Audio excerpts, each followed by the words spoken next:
When they tell you that you were going to win Money in the Bank, did they tell you there's a plan?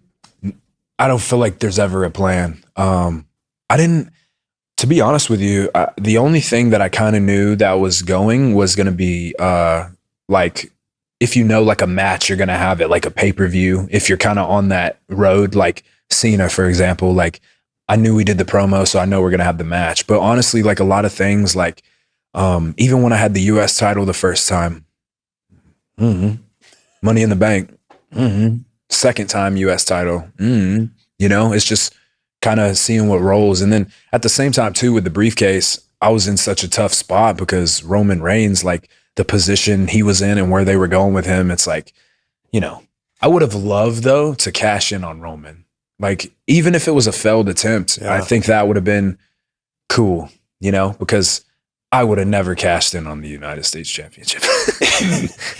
It felt like you were in line to be a world champion. It still feels like you are. Oh yeah. Oh yeah. But at that point in time, it was like, you know, there weren't a lot of failed attempts. Right. And then for some reason, your character's now cashing in for the US title, which really doesn't add up. Yeah.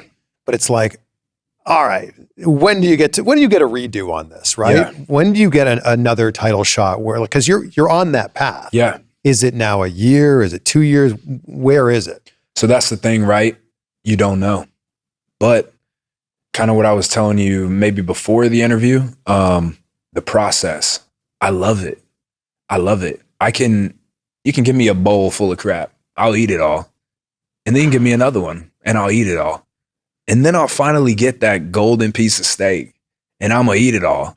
But I know how to eat the crap, man, to keep going. And like, if you have this great attitude and you're here, when you get right here, you got to have that same attitude. You got to be the same guy. Mm-hmm. And for me, it's just never like losing myself, never losing that kid that walked into wrestling school in the first time, you know, because I even remember being in Evolve and looking at Matt Riddle and Drew McIntyre in the main event of Evolve and being like, how am I going to get there? I don't know, but I'm going to get there. Same thing with this. It's like I came in, boom, I'm rolling. I'm youngest US champ, youngest Mr. Money in the Bank, 2-time US champ. And it's not, to me in my eyes, it's how everybody looks at it. Sure, you can look at the trajectory of like, well, if you're doing all that, you should become a world champion. And that's when you hit the top. And some people would say, well, he did all this and then now he's kind of doing this. But to me, I don't see that. As long as I'm on TV every single week, that matters. And if I'm doing something like, it really doesn't matter what it is. Like, I just want to be all in. It doesn't matter if I'm showing up and they're like, hey, you and Grayson Waller are going to become tag team champions today. Cool. We're going to kill the match. We're going to do great. If they come in and they go, hey, we got Jelly Roll here.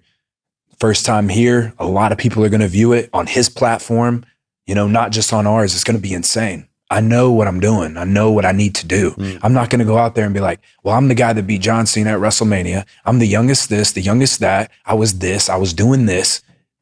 Like, this is what I do now. I take a choke slam from somebody. Like, it's just understanding what I'm doing.